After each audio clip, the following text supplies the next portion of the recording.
Pag naglalakad sa kalsada ang buntis, anong parte ng katawan niya nauuna? Yung tiyan. Mali. Paa. Mali. Ano? Nguso. Bakit? Aso yung buntis. Bakit nakayuko palagi ang mga bingik? Bakit? Kasi naiya sila, yung nanay nila, baboy.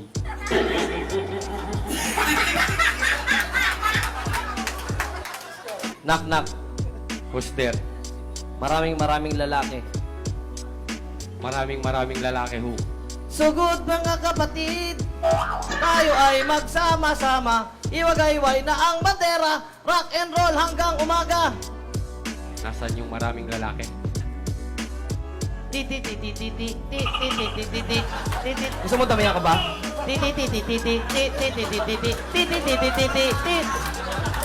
Anong isda ang lumilipad bukod sa flying fish?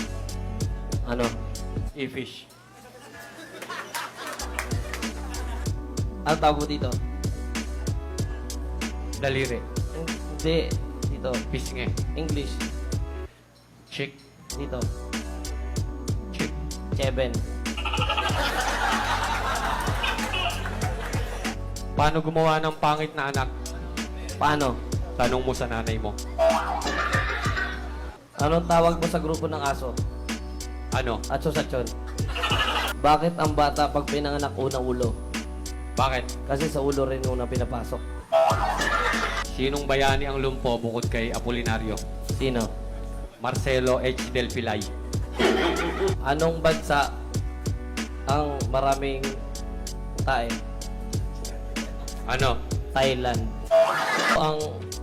Sino bayani ang lagi nakahubad? Sino? Andres Bonifacio. Paano mo malalaman kung may tanga sa sabungan? Paano? Pag may nagdala ng bibe. Paano mo malalaman pag may mas tanga pa sa sabungan? Paano? Pag may pumusta sa bibe. Paano mo malalaman kung may sindikato sa sabungan? Paano? Pag nanalo yung bibe. Anong magkakaiba ng chick sa chicken?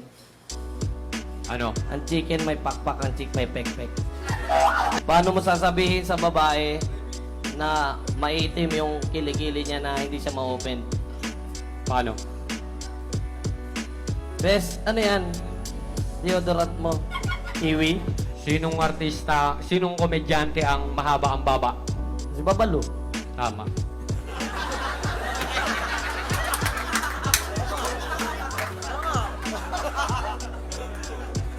Ang init to ah.